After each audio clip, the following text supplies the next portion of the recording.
I had $18 left in my name, a daughter waiting for dinner, and a heart that was too heavy to carry home. Let me tell you something about rock bottom. It doesn't announce itself with trumpets or warning signs. It just shows up on a Tuesday night, wearing the face of your boss as he calls you a saboteur in front of the entire kitchen staff. My name is David Smalls, and 6 hours ago, I was a line cook at the Gilded Plate, one of the most prestigious restaurants in the city. 6 hours ago, I had a paycheck coming. 6 hours ago, I had hope. Now I'm standing at a rain-slicked bus stop with crumpled bills in my pocket, trying to figure out how to explain to my 7-year-old daughter why dinner tonight might just be toast with a smile drawn in cinnamon. The accusations still rang in my ears. Marcus, the head chef, the man I'd looked up to, the man who taught me how to properly sear a ribeye, had pointed his finger at me like I was garbage. "You salted that critic's dish to hell and back," he'd snarled. "You ruined us." But here's what Marcus didn't know I knew. I'd seen him do it. I'd watched him dump a palmful of salt into the braised short rib the moment my back was turned. The critic was his ex-wife. This was personal for him. I was just collateral damage. I tried to speak up, tried to defend myself. But who believes a line cook over the head chef? Who risks their reputation on the word of a single father from the South Side who got his culinary degree from community college? Nobody. That's who. So here I am, clutching $18 like it's a life raft, watching the rain turn the city lights into watercolor paintings, and wondering how everything went wrong so fast. And that's when I hear her, sobbing. Not the kind of crying you do when you've had a bad day. The kind of crying that comes from a place so deep and dark that it doesn't even have words anymore. Just sound. Just pain. She's sitting on the other end of the bench, hunched over, her hands trembling as she counts copper coins in her palm. Her hair is matted, her clothes are 2 sizes too big, and there's a bruise on her cheekbone that makeup can't quite hide. She looks up at me and our eyes meet. "Please," she whispers, and her voice cracks like broken glass. "I just need enough to get to the shelter. I should look away. I should pretend I didn't hear her. I should think about Grace, my baby girl with the gap-toothed smile and the light-up sneakers she's already outgrown. I should think about the empty cupboards at home and the rent that's due in 3 days. But I can't, because I know that look. I've worn that look. It's the look of someone who's one bad moment away from giving up entirely. My hand moves before my brain can stop it. I pull out the $18, every last cent, and I hand it to her. Then I reach into my backpack and pull out the Tupperware container with the risotto I'd made for Grace. It's good risotto, the kind that sticks to your ribs and makes you feel loved. "Take it," I say quietly, pressing both into her shaking hands. "Take it all." She stares at me like I've just handed her the moon. "But you—" "I'll walk," I tell her. "I'll be fine." It's a lie, of course. I won't be fine. It's 5 miles to my apartment, and my feet already hurt from a 14-hour shift. My stomach is growling, and the rain is getting heavier. But fine is relative when someone else's survival is on the line. She looks at the money, then at me, then back at the money. Tears stream down her face. But this time they're different. These tears have hope in them. "Thank you," she breathes. "Thank you." I nod, sling my backpack over my shoulder, and start walking. The city swallows me whole. The rain soaks through my jacket. My shoes squelch with every step. And somewhere in the distance, I can hear Grace's voice in my head. "Daddy, were you coming home?" I don't have an answer. All I have is a feeling that I just made either the best decision or the worst mistake of my entire life? Before we continue, please tell us where in the world you're watching from. We love seeing how far our stories travel, and it reminds us that hope and second chances are universal languages. And listen if this story resonates with you. If you've ever been down to your last dollar and had to make an impossible choice, do me a favor. Hit that like button, subscribe to the channel, and drop a comment telling me your thoughts. Your support keeps these stories alive, and it means the world to me. Now, let's get back to David's journey. The walk home was a journey through every regret I'd ever had. By mile 2, the rain had turned from drizzle to downpour. Water dripped from my hair into my eyes, mixing with something salter that I wasn't ready to admit was tears. My body screamed with each step. Feet throbbing, stomach twisting into knots so tight I thought I might collapse on the sidewalk. I passed a 24-hour diner, and the smell of bacon hit me like a punch to the gut. Through the window, I saw families eating pancakes, couples sharing pie, people living normal lives. People who hadn't just thrown away their last $18 on a stranger. What kind of father does that? The question haunted me with every step. 3 days until rent. $48 short. Grace needs new shoes. The electric bill is overdue, and I'd given it all away to someone I'd never see again. My mind kept playing tricks on me, showing me versions of Grace I'd worked my whole life to prevent. Hollow eyes, faded smile, a child who'd learned too young that the world doesn't care about little girls whose dads can't keep a job. I'd started cooking because of my late wife, Jennifer. She'd been the one with real talent, 3 months away from opening her own restaurant when the cancer came. After she died, every dish became a conversation we never got to finish. Every perfect sear was a love letter, and now even that was gone. When I finally climbed the 3 flights to apartment 3F, my legs were rubber.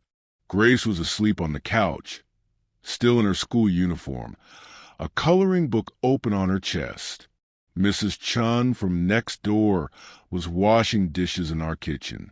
"Mr. Smalls," she said softly. "Grace said you'd be late." I gave her some of my soup. Relief almost knocked me over. "Mrs. Chun, my voice cracked. Thank you. I'll pay you back." She waved me off. Families help families. That's how we survive. She glanced at my soaked clothes, at the exhaustion written all over me. Things are hard. I couldn't answer. If I tried, I'd fall apart completely. She patted my arm and headed for the door. "Tomorrow is a new day, Mr. Smalls." Sometimes that's enough. When she left, I stood there dripping rainwater onto the linoleum, watching Grace sleep. She looked so peaceful, so small, so unaware that her father had just gambled their survival on a stranger's tears. I knelt beside the couch and brushed hair from her face. "I'm sorry, baby girl," I whispered. "I'm trying. I promise I'm trying." Her eyes fluttered open. "Daddy. Hey, sweetheart. I'm home." She sat up, rubbing her eyes. "Did you bring dinner?" The question, so innocent and full of hope, almost destroyed me. "Mrs. Chin fed you, right?" "Uh-huh." She yawned. "Daddy, why are you all wet?" "Just rain, baby." She studied my face with that unnerving kid wisdom that sees through every lie. "Are you sad?" "Just tired." "Did something bad happen at work?" How do you explain to a 7-year-old that hard work doesn't always matter? That sometimes good people get crushed by bad ones? Work was complicated. I finally said, "But we're going to be okay. We always are." She hugged me, her small arms around my neck. "I love you, Daddy." I love you too, Grace. More than anything in the world. I carried her to bed, tucked her in, watched until her breathing deepened. Then I sat on the edge of my own bed in the dark, picking up the photo of Jennifer, Grace, and me from 4 years ago. The beach, the sandcastle, Jennifer laughing, me believing this moment would last forever. I don't know what to do, I whispered her image. I gave away our last money tonight, Jen, but she looked like she needed it more than we did. The photo didn't answer. It never did. I lay back and stared at the ceiling. Somewhere in the building, a baby cried, a couple argued, a TV played too loud, and David Smalls closed his eyes and prayed that tomorrow would be the new day Mrs. Chin promised. The smell of cinnamon woke me before my alarm. For one beautiful second, I forgot everything. Then reality crashed back. Marcus, the $18, the 5-mile walk. Every muscle screamed as I sat up, but Grace was awake, humming in the kitchen. I found her standing on a chair, arranging cinnamon on toast to make a smiley face. She'd gotten into my spice cabinet. Cinnamon everywhere, including on her nose. Daddy, I made us breakfast. My heart cracked. You did, huh? Uh-huh. Imaginary pancakes. She held up the toast. See? Mrs. Chen said imaginary pancakes are sometimes better than real ones because you can imagine whatever flavor you want. God bless Mrs. Chan. What flavor did you imagine? Chocolate chip, with whipped cream and sprinkles, and a cherry on top. I looked at the simple toast that would probably be our only food today, and something shifted inside me. I imagined the best breakfast I've ever had. I said, because I'm eating it with you. She beamed, completely unaware I was fighting back tears. We sat at our tiny table, the one with a wobbly leg, and ate our imaginary pancakes. Grace chattered about school, about her friend Emma's hamster, about her solar system project. Did you know Jupiter has 79 moons? She said seriously. That's so many. That is so many. Earth should have more moons. One seemed sad. Maybe, but we got a pretty good moon. She giggled. You're silly, Daddy. But I like when you're silly. It means you're happy. Then the rumble started. At first I thought it was thunder, but the sky was clear. The rumble got louder. Grace's eyes widened. Daddy, what's that? I walked to the window and looked down. 5 black SUVs were pulling into our driveway. Not regular SUVs. The kind with tinted windows, chrome accents, and a presence that screamed serious money. Stay here, baby, I said, keeping my voice calm. By the time I reached the front door, the entire street had stopped. Neighbors peeked through curtains. Mrs. Chin stood on her stoop, clutching her rosary. Even the stray cat had paused to watch. The SUV doors opened in perfect synchronization. Security personnel stepped out first, 4 men in dark suits with earpieces, moving with military precision. They scanned the street. Then one spoke into his wrist. Area secure. The center SUV's back door opened, and she stepped out, the woman from the bus stop. Except she wasn't that woman anymore. This woman wore a tailored charcoal suit that probably cost more than my year's rent. Her hair was sleek, her makeup flawless. Diamond studs caught the morning light. She moved with confidence that came from owning rooms before entering them, but the eyes were the same. Sharp, intelligent, looking right at me. David Smalls? Her voice was smooth, professional. That's me. Look, if this is about... My name is Barbara Ward, CEO of Ward Global Hospitality. I believe we met last night. The world tilted. Ward Global Hospitality. Everyone in the restaurant industry knew that name. 300 properties worldwide. Barbara Ward was a legend, the billionaire who'd built an empire from a food truck. And I'd given her $18 at a bus stop. What? I don't. She walked closer, heels clicking on pavement. Mr. Smalls, may we speak inside? What I have to say requires privacy. Inside my apartment? If you're comfortable, yes. What was I going to say? No? Sure. Come on up.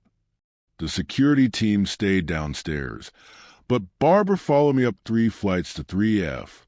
Grace was exactly where I'd left her, eyes wide as saucers. Daddy, who's a fancy lady? Barbara crouched to Grace's level. Hi there.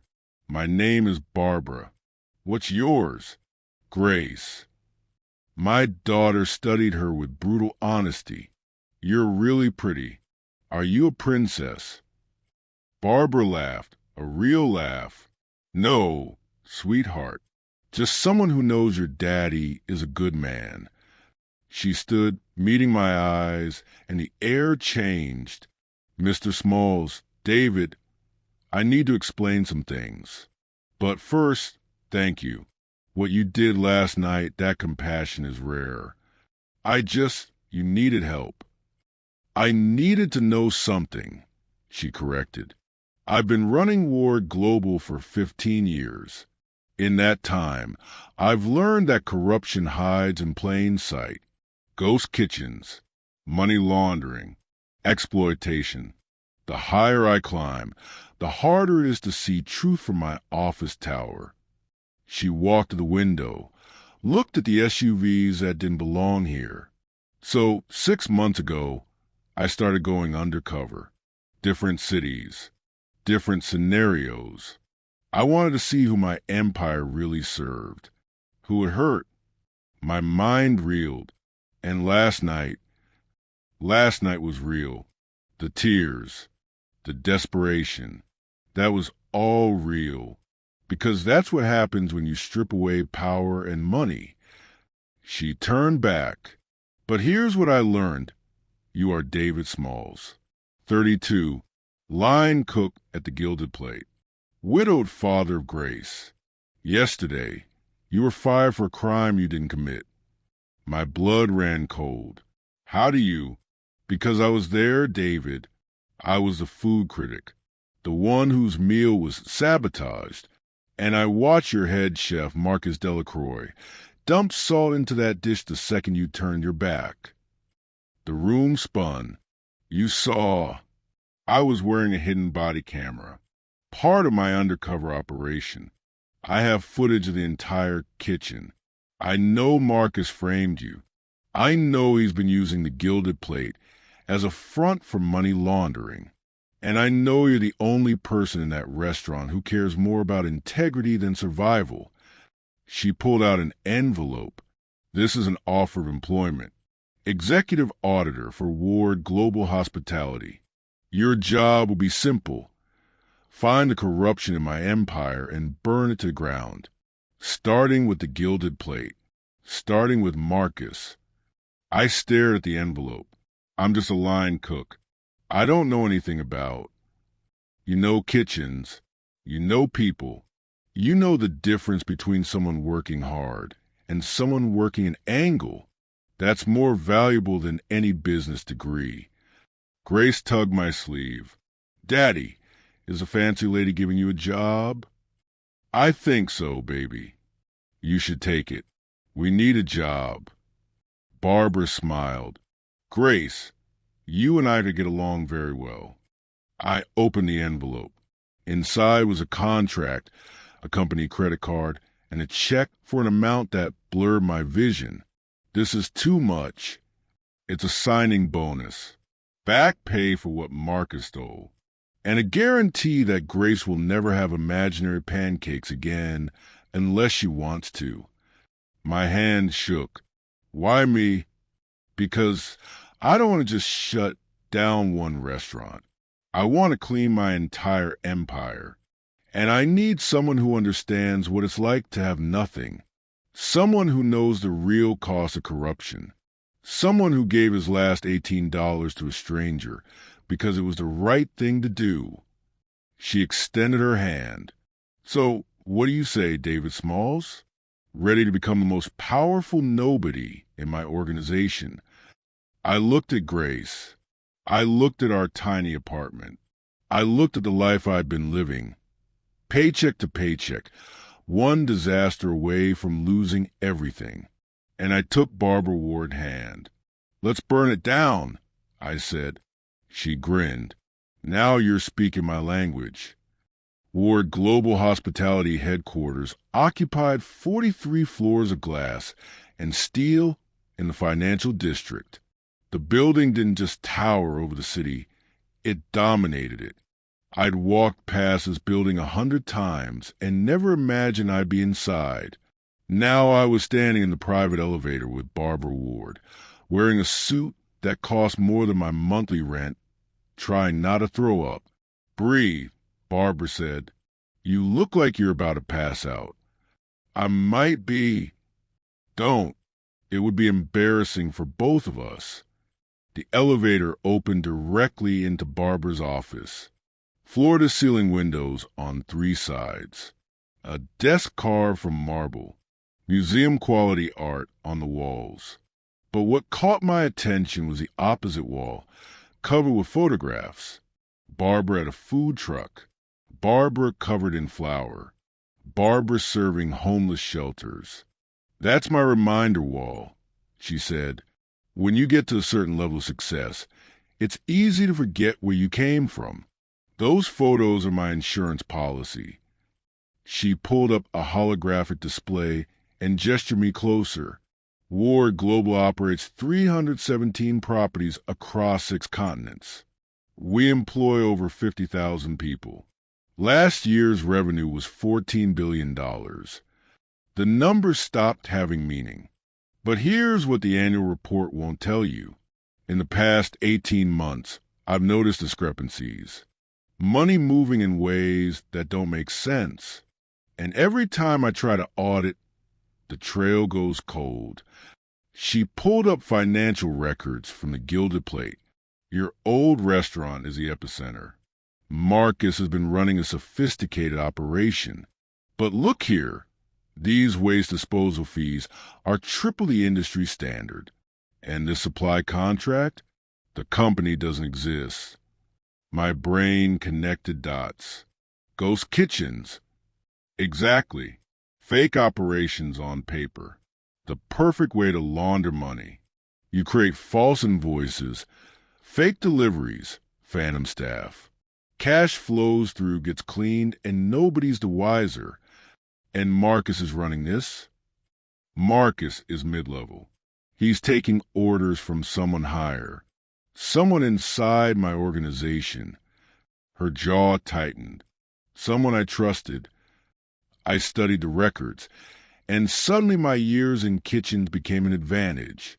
These seafood orders, same distributor, but prices fluctuate wildly week to week. What does it mean? The seafood is probably fine, but the invoices are fake. They're inflating costs to move more cash. And the extra money is being routed through waste accounts. And then Barbara pulled up another screen. Offshore, shell companies in the Cayman Islands. From there, the trail disappears. How much money? From the Gilded Plate alone? About $2 million over 18 months. I whistled. And you think there are more? I know there are. I just don't know which ones or how deep it goes. She turned to face me fully. This is personal, David. I built this company from nothing. I worked food trucks in the rain. I slept in my car. And now someone is using my empire to hurt people, to exploit workers, to steal. Why not go to the police? Because I don't know who's compromised. When you're dealing with organized crime, corruption spreads like mold. One wrong move and the entire operation disappears. Evidence vanishes. Witnesses recant. The people at the top walk away clean. So you need someone on the inside. Exactly. Someone who knows kitchens. Someone who can spot the difference between real and fake. Someone who has nothing to lose and everything to prove. She handed me a tablet. This is your access key. You have authority to audit any war global property anywhere in the world. You report only to me. And David, trust no one. Assume everyone is compromised until proven otherwise. Over the next several hours, Barbara walked me through everything. She introduced me to Torres, her head of security, a woman who looked like she could bench press a car. She showed me surveillance footage from the Gilded Plate, the hidden camera that captured Marcus's sabotage. Watching it was surreal. There I was, plating with care, and there was Marcus, waiting until I turned away, dumping salt with a sneer. I'm going to enjoy taking him down, I said. Good. But remember, he's not the target. He's the doorway. We need to find out who he reports to, who's running the network. How? Barbara smiled, and it wasn't nice. We set a trap. We make Marcus think he's won. Then we watch where he runs when things fall apart. We worked until midnight, building the plan. Barbara was brilliant, strategic, seeing 10 moves ahead. But she also listened when I pointed out details she'd missed. Treated my line cook's knowledge as valuable as her MBA. Around 11, she ordered dinner from a taco truck she loved. We ate surrounded by reports and footage, and for a moment it felt almost normal. Can I ask you something? I said, Go ahead. Why were you really at that bus stop? Barbara set down her taco, and something vulnerable flickered across her face. Because I was broken. David, I have more money than I could spend in 10 lifetimes. I have power, influence, respect. But I don't have connection. Everyone wants something from me. Every relationship is transactional. She walked to the windows, looked out at the city. Last night, I was testing my organization, yes, but I was also testing the world. I wanted to know if compassion still existed, if someone would help a stranger with nothing to gain. And when you gave me that money, when you gave me your daughter's dinner, you answered a question I've been asking for years. What question? Whether there was still hope. I joined her at the window. Below, the city sprawled, millions of people, all struggling, all hoping. Grace would tell you there's always hope, I said. It's her superpower. Then Grace is smarter than both of us. We stood in silence, and something shifted between us. Something deeper than business or revenge. David, yeah, thank you for last night, for today, for not running when 5 SUVs showed up. I laughed. Where would I run? You know where I live. She smiled, and it reached her eyes. Fair point. Torres appeared in the doorway. Ms. Ward, surveillance is in place. When you're ready to move on the Gilded Plate, we're set. Barbara's smile vanished, replaced by the CEO. Good. David, go home. Get some sleep. Tomorrow, we start the operation. What do I tell Grace? Tell her the truth, that you're going to make sure people like her never go hungry because someone else decided to steal. I nodded and headed for the elevator. David, Barbara called. I turned back. Welcome to the war. Going back to the Gilded Plate felt like walking into a nightmare I'd already lived. The building looked exactly the same, exposed brick, Edison bulbs, carefully curated rustic elegance. 2 weeks ago, I would have walked past with my head down. Now I was walking toward it wearing a wire, Carrying authority I still didn't quite believe was real. Torres was in my ear. Remember your maintenance. Gas line inspection. Nobody questions maintenance. Got it. If this goes sideways, say pineapple, and we pull you out. Pineapple? Seriously, you got a better safe word? No, but... Then pineapple it is. Now get in there. I pushed through the back entrance. The kitchen was in full prep mode.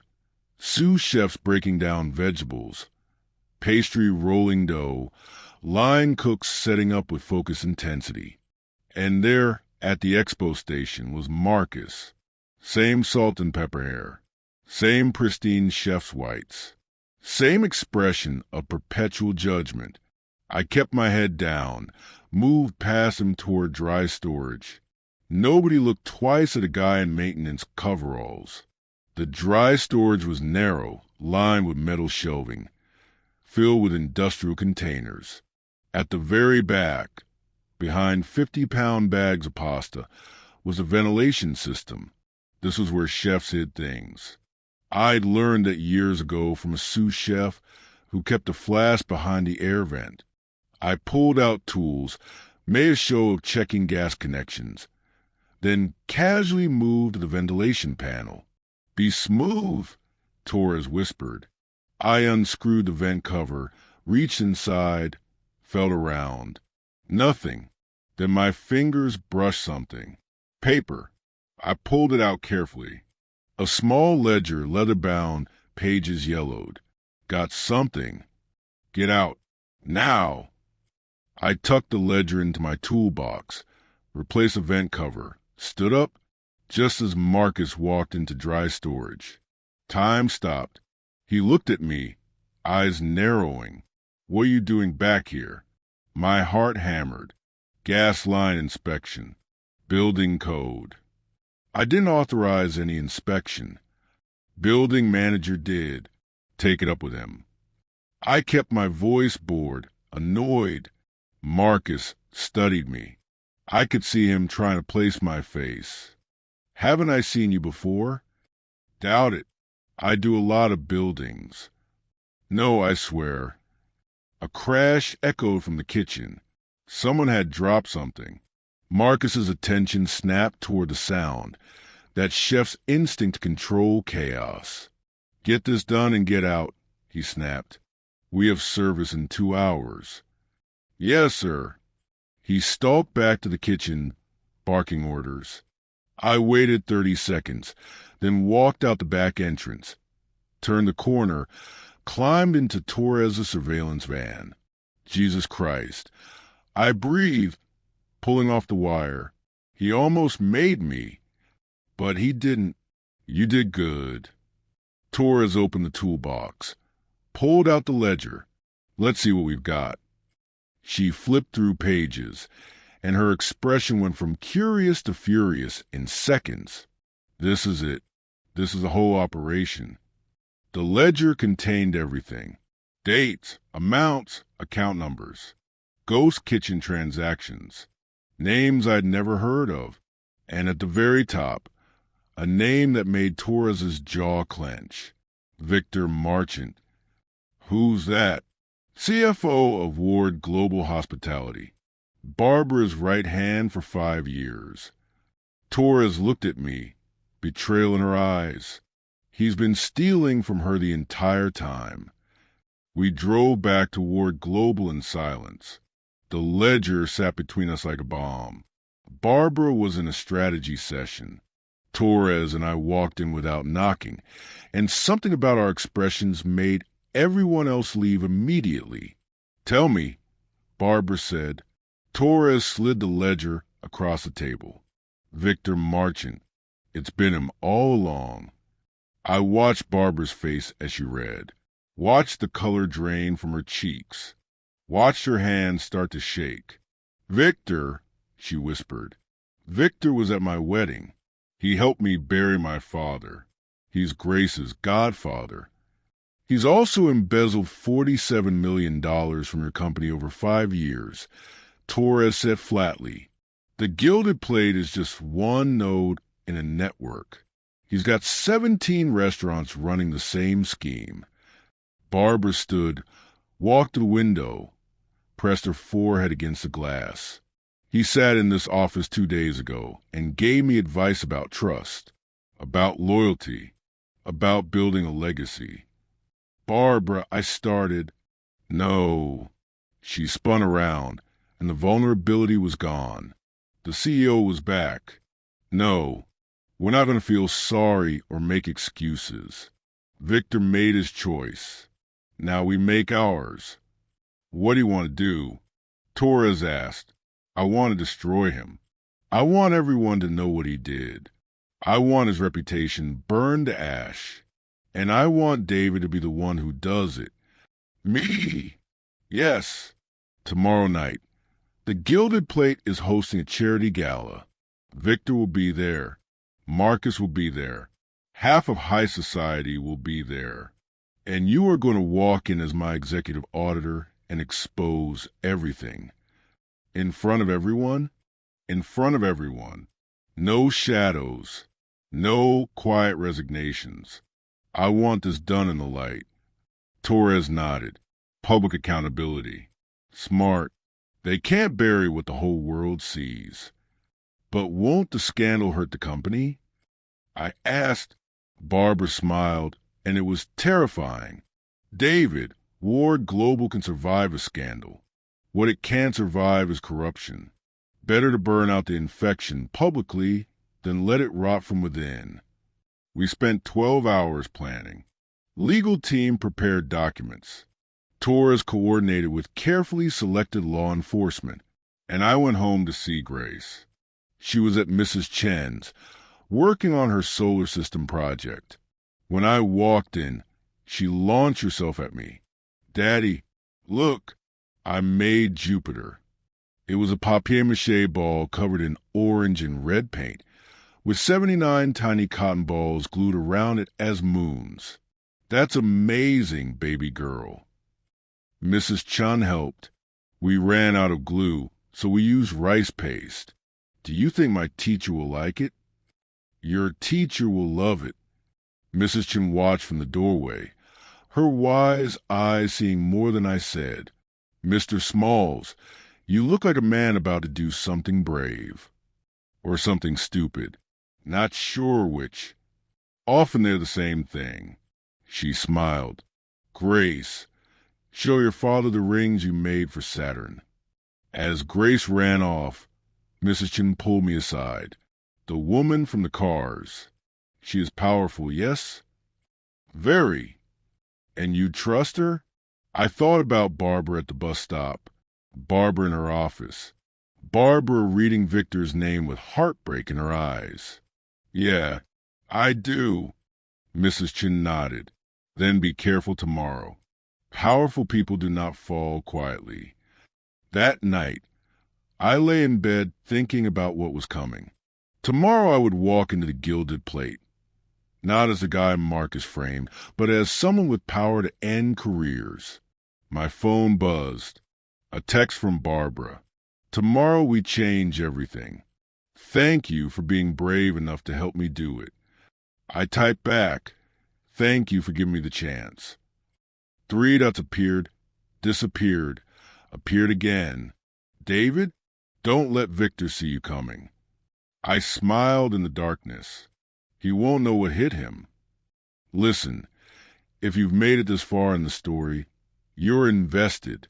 You want to know what happens next. But here's the thing. Most people scroll past these stories without subscribing. They watch, they enjoy, and they disappear. If this story matters to you, if you actually care how it ends, hit that subscribe button, please.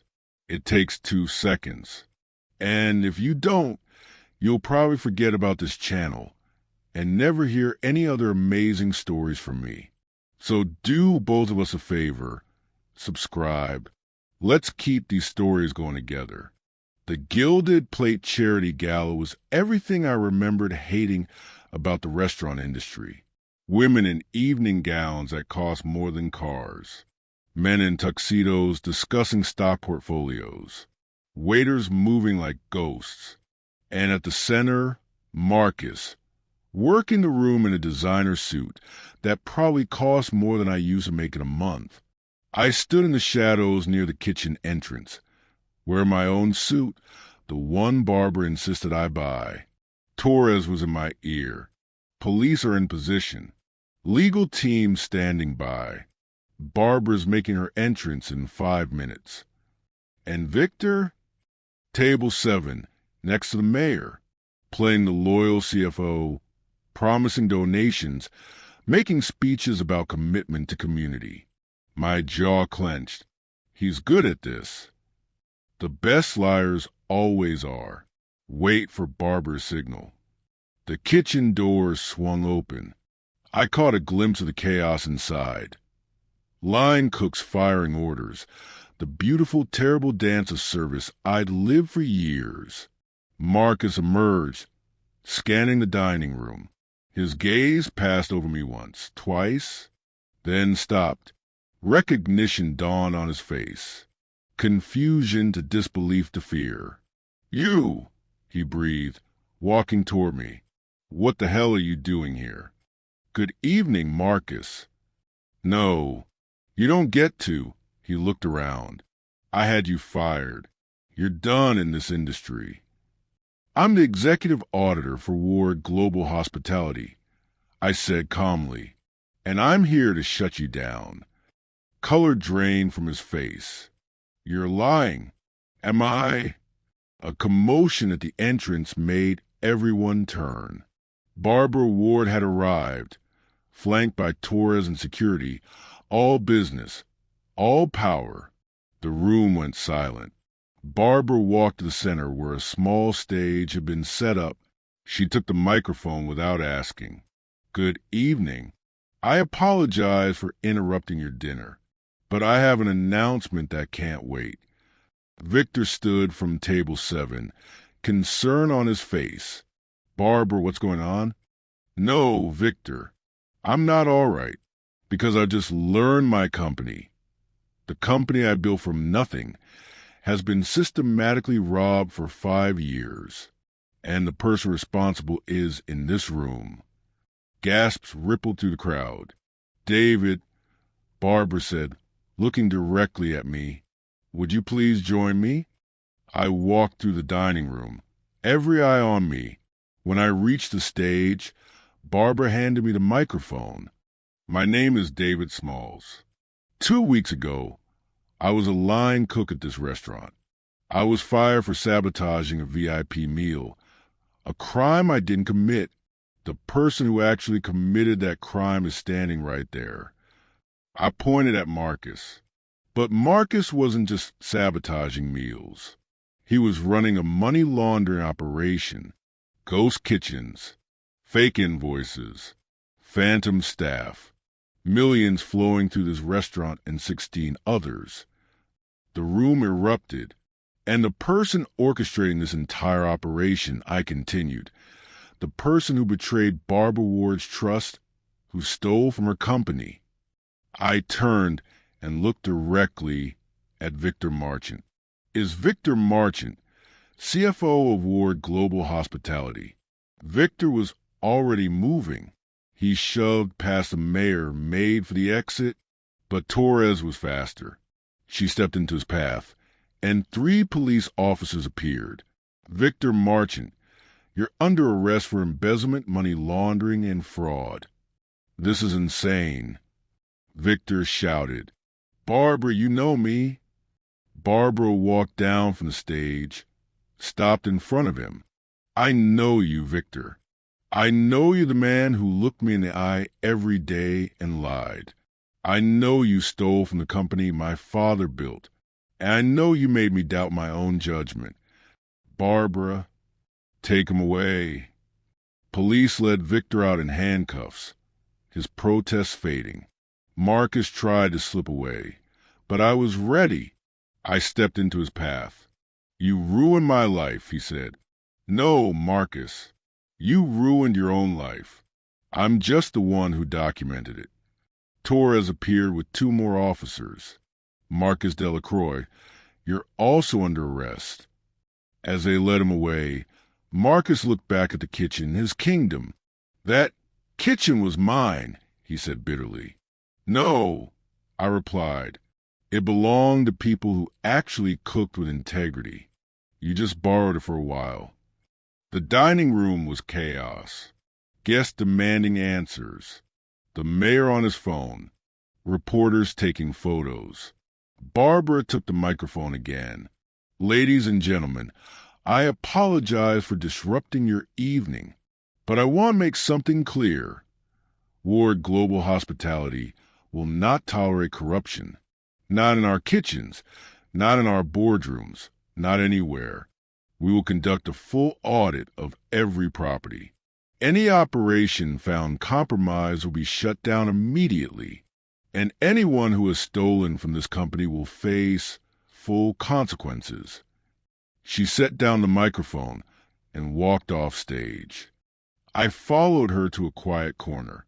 You did it, I said. We did it, she corrected. David, without you, I'd still be a fired line cook with $18. She smiled, but it didn't reach her eyes. Victor was my friend. I trusted him with everything. I know. And he betrayed me. For money. Just for money. Some betrayals are too deep for comfort. But then something shifted in Barbara's expression. The hurt faded, replaced by something stronger. You know what the worst part is? I let myself believe money made people loyal, that success meant trust. But it doesn't. The only thing that matters is who someone is when they have nothing to gain.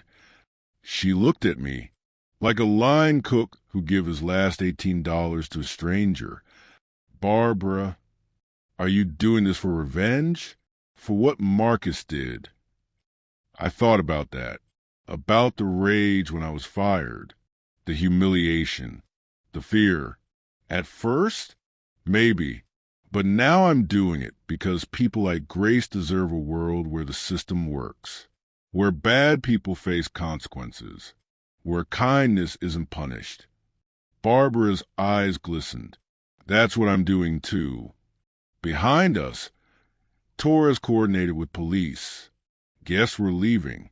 The charity gala had become a crime scene. But in that quiet corner, Barbara Ward and David Small stood together.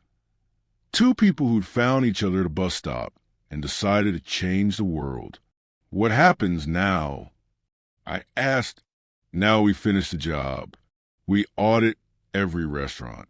We clean house. We rebuild. She turned to face the dining room one last time. But first, I think we should finish this charity gala properly. David, would you go into that kitchen and show these people what real cooking looks like? I stared at her. You want me to cook? I want you to remind everyone why restaurants exist. Not for money laundering or corruption. For food. For connection. For feeding people. I walked into the Gilded Plate kitchen for the last time as an employee, and the first time as something more. The line cooks stopped when they saw me. They'd watched everything. Marcus is gone, I said simply. Victor is gone. And this kitchen is yours again. So let's finish service. Let's do it right. Let's show people what we're actually capable of. And we did. We cooked like our lives depended on it, like the food mattered, like every plate was a statement of integrity. By the end of the night, the charity gala had raised more money than ever before, not because of the scandal, but because the food was perfect. 3 months later, everything had changed. The scandal made headlines for weeks. My face was in newspapers, on websites, in business magazines. I hated every second of fame, but what I didn't hate was the work. Barbara promoted me to Director of Culinary Integrity. I traveled to Ward Global Properties, meeting staff, checking operations, making sure kitchens were clean, financially and literally.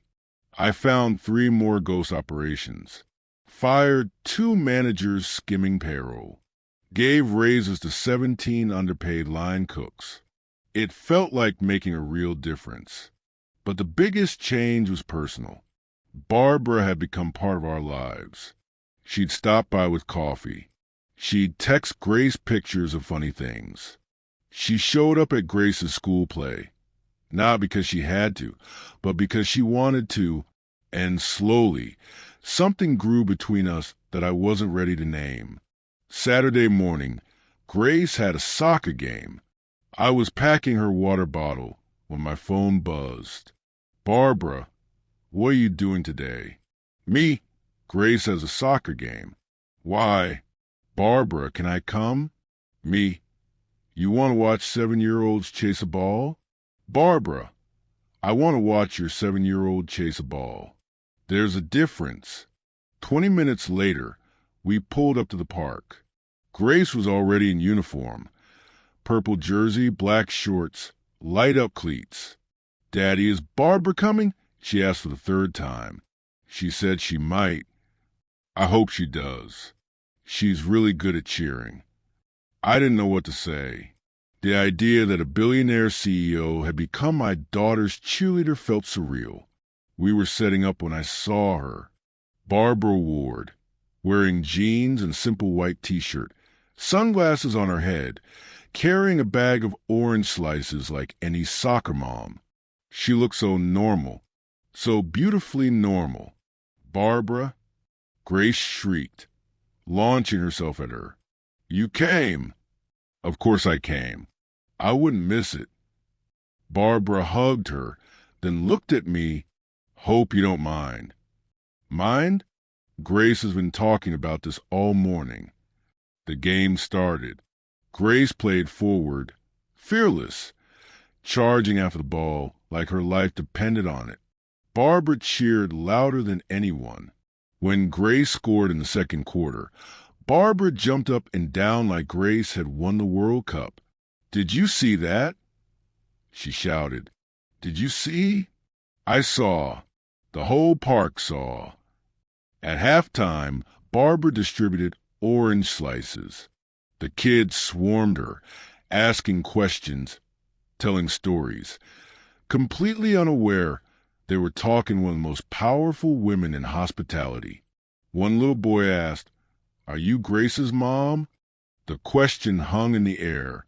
Barbara glanced at me, something uncertain in her eyes. "No, sweetie, I'm her friend." "Oh, you should be her mom. You're really nice." After the game, the Purple Dragons won 3-2. We walked Grace to the playground so she could burn off energy with teammates. Barbara and I sat on a bench nearby. "She's incredible," Barbara said softly. "Grace, I mean, she's so full of joy. She's the best thing I ever did.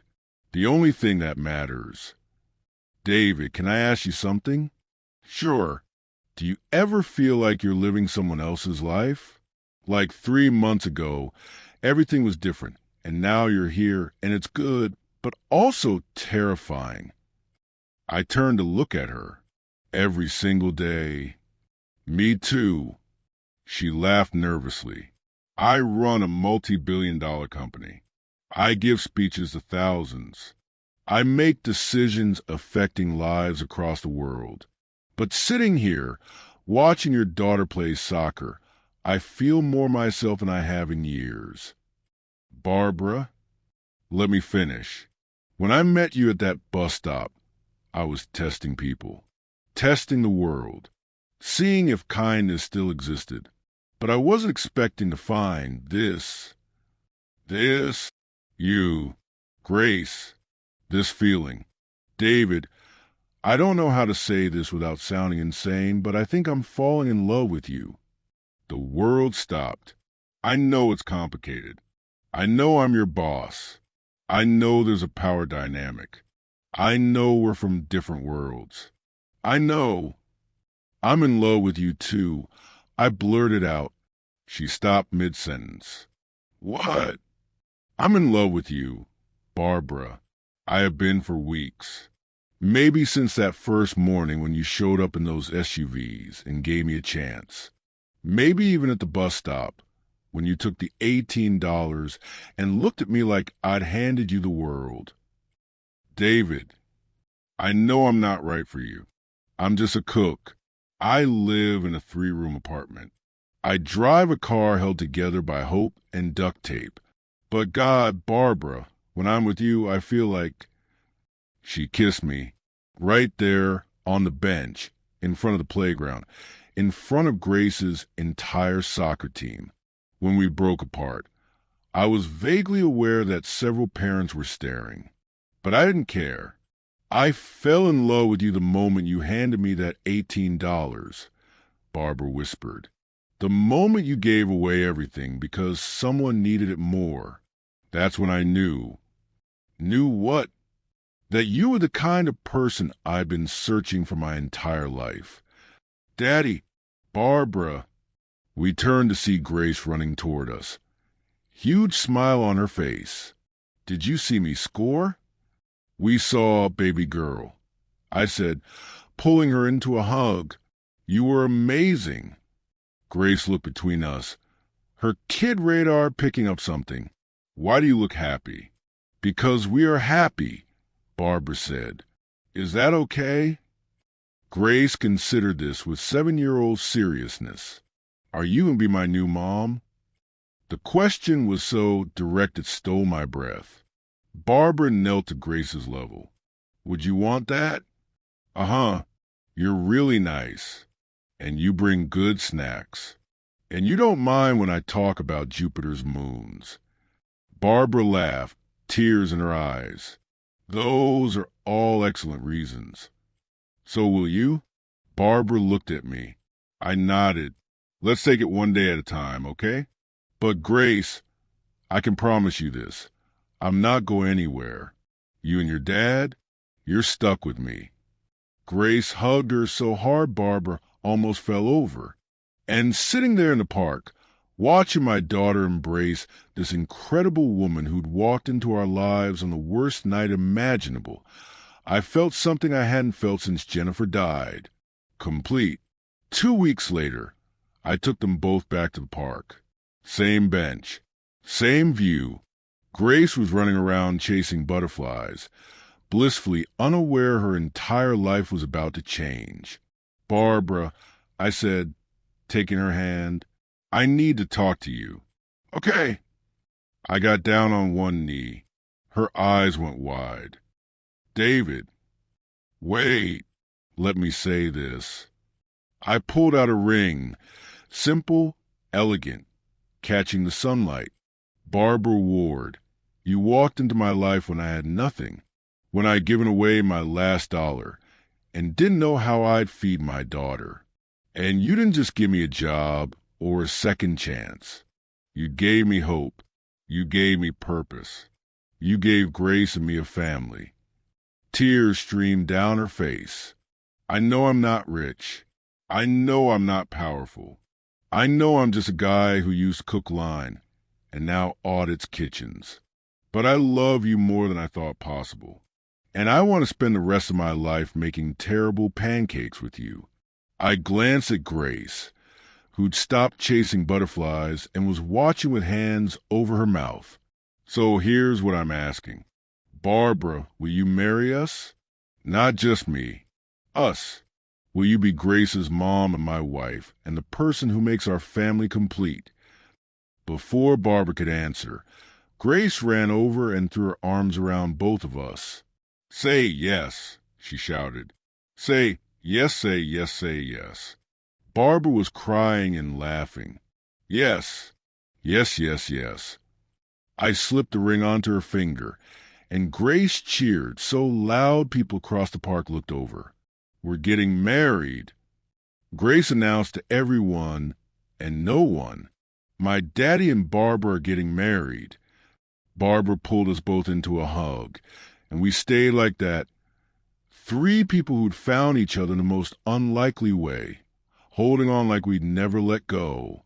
That night, after Grace was asleep, Barbara and I sat on the porch. Can I tell you something? She said. Anything. That night at the bus stop, I was ready to give up. On people, on connection, on the idea that anyone could be good without expecting something in return. And now I know the world is exactly as good as the people who choose to be kind when it costs them everything. I looked at her, this incredible woman who'd built an empire, who'd risked it all to fight corruption, who'd chosen us when she could have chosen anyone. You know what Grace told me yesterday? What? She said that $18 was magic money, because I gave it away and got you back. Barbara laughed through tears. She's not wrong. I stood, pulled at her feet, and we danced slowly in the porch light. No music playing, just our hearts beating in sync.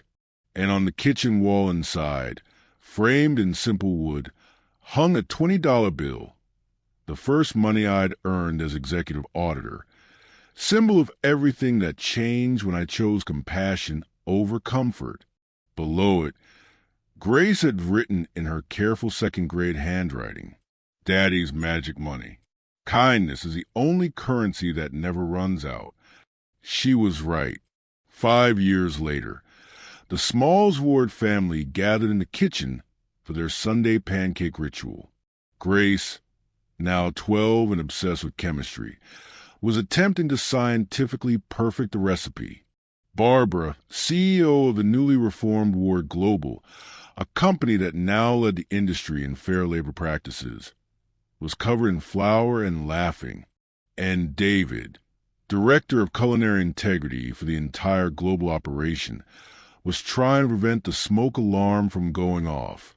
"These pancakes," Barbara announced, "are objectively terrible." "The worst," David agreed. "Scientifically speaking," Grace added, "they're a disaster." They looked at each other and burst out laughing, because terrible pancakes made with love were better than perfect pancakes made with indifference. And that more than money, more than power, more than anything, was a lesson of the last $18. Kindness compounds. Compassion multiplies. And sometimes, when you give away everything you have, you receive more than you ever dreamed possible. Cozy, bright kitchen scene with warm morning light. A man, a woman, and a preteen girl are cooking together. Flour everywhere, pancakes on the griddle, all three laughing. The kitchen is modern but lived in, with family photos on the walls. The mood is joyful, domestic, showing a complete family moment. Natural lighting, lifestyle photography, emphasis on warmth and connection. Now go, be David, give your $18. Change someone's world. So here's the real question. Did you subscribe yet? Thousands of people will listen to David, Barbara, and Grace's story and won't subscribe. Please don't be that person. Kindly support what I do here by subscribing. It literally takes 2 seconds and means the world to me. And here's what I want to know. Would you like a part 2? What happens as Grace becomes a teenager? How does a family handle new challenges in the business? What if someone from Barbara's past threatens everything they've built? Drop a comment and let me know if you want to hear more about the Smalls Ward family. Your feedback shapes what stories I tell next. And remember, somewhere out there, someone needs your $18, your kindness, your compassion. Don't wait for the perfect moment. Don't wait until you have more. The magic happens when you give from a place of nothing and trust that the universe is paying attention. Thank you for being here. Thank you for listening. And thank you for believing that hope and second chances are universal languages.